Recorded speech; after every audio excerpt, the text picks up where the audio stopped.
ओम श्री परमात्मने नमः। काम करने से पूर्व सोचना बुद्धिमत्ता है। काम करते समय सोचना सतर्कता है और काम कर चुकने पर सोचना मूर्खता है।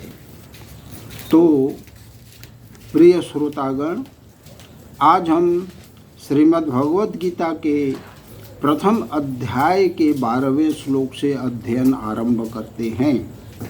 दुर्योधन के द्वारा अपने पक्ष के महारथियों की विशेष रूप से पितामह भीष्म की प्रशंसा किए जाने का वर्णन सुनाकर अब संजय उसके बाद की घटनाओं का वर्णन करते हैं।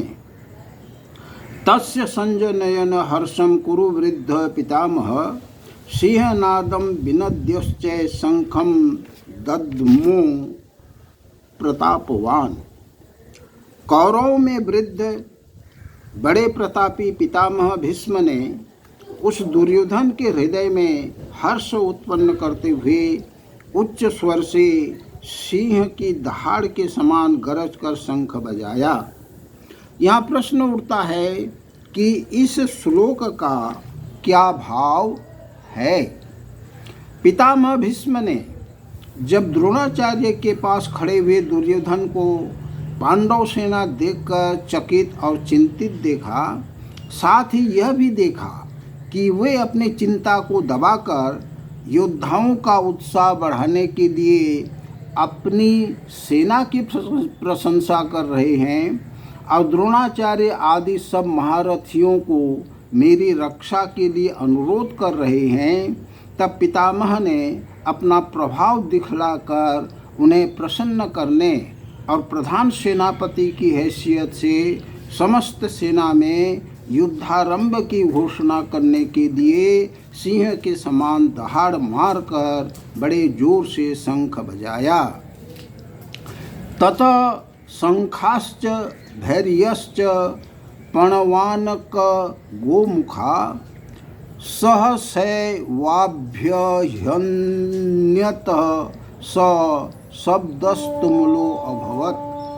इसके पश्चात शंख और नगारे तथा ढोल, मृदंग और नरसिंघे आदि बाजे एक साथ ही बज उठे।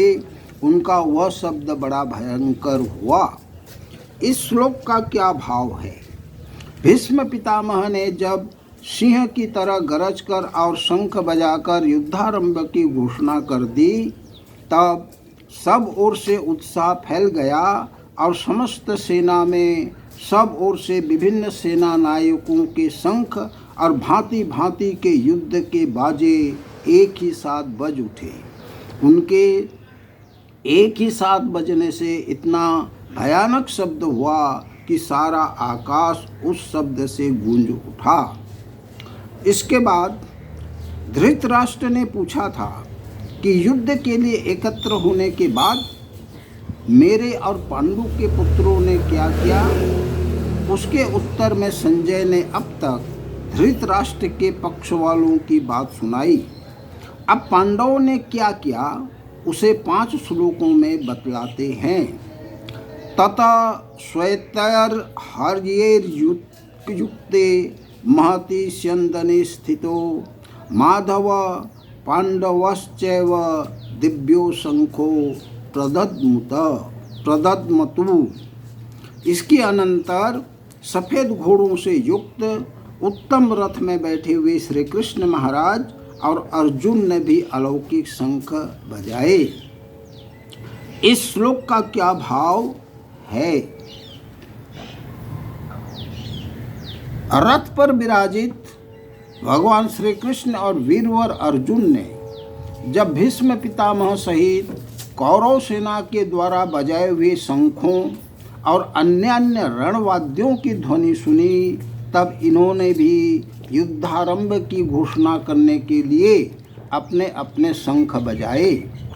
भगवान श्री कृष्ण और अर्जुन के ये शंख साधारण नहीं, अत्यंत विलक्षण, तेजोमय और अलौकिक थे। इसी से इनको दिव्य बतलाया गया है। पांचजन्यम ऋषिकेशो देवदत्तम धनंजय पौंड्रम दग्धो महाशंखम भीम कर्मा वृकोदर। भगवान के ऋषिकेश नाम का क्या भाव है और उनको पांचजन्य शंख किससे मिला था? हर्ष, सुख और सुख में ऐश्वर्य के निधान को ऋषिकेश कहते हैं। भगवान इंद्रियों के अधीश्वर भी हैं और हर्ष, सुख और परमेश्वर्य के निधान भी, इसीलिए उनका एक नाम ऋषिकेश है। पंचजन नामक शंख रूपधारी एक दैत्य को मारकर भगवान ने उसे शंख रूप से स्वीकार किया था, इससे उस शंख का नाम पांचजन्य हो गया।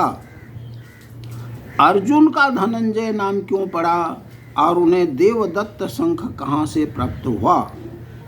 राजसूय यज्ञ के समय अर्जुन बहुत से राजाओं को जीतकर अपार धन लाए थे, इस कारण उनका एक नाम धनंजय हो गया और देवदत्त नामक शंख इनको निवातक कवचादि दैत्यों के साथ युद्ध करने के समय इंद्र ने दिया था। भीमसेन के भीमकर्मा और वृकोदर नाम कैसे पड़े एवं उनके पौंड्र नामक शंख को महाशंख क्यों बतलाया गया?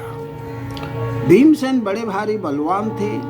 उनके कर्म ऐसे भयानक होते थे कि देखने सुनने वाले लोगों के मनों में अत्यंत भय उत्पन्न हो जाता था, इसलिए ये भीमकर्मा कहलाने लगे।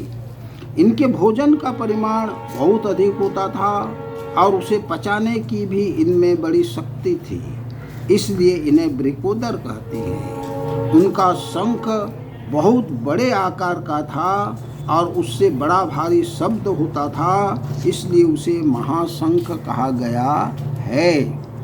अनंत विजयम राजा कुंती पुत्रो युधिष्ठिर नकुल सह देवश्च सुघोष मणिपुष्पको। कुंती पुत्र राजा युधिष्ठिर ने अनंत विजय नामक और नकुल तथा सहदेव ने सुघोष और मणिपुष्पक नामक शंख बजाए। प्रश्न यह कि युधिष्ठिर को कुंती पुत्र और राजा कहने का क्या अभिप्राय है? नकुल सहदेव की माताएं भिन्न भिन्न थी। इसी बात को जानने के लिए युधिष्ठिर को कुंती पुत्र कहा गया है तथा इस समय राज्य भ्रष्ट होने पर भी युधिष्ठिर ने पहले राजसूय यज्ञ में सब राजाओं पर विजय प्राप्त करके चक्रवर्ती साम्राज्य की स्थापना की थी।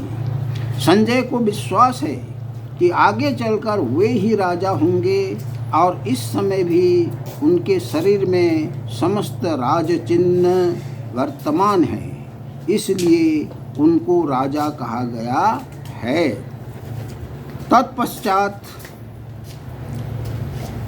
आज के लिए मैं अपने वाणी को विराम देता हूँ। धन्यवाद, नमस्कार।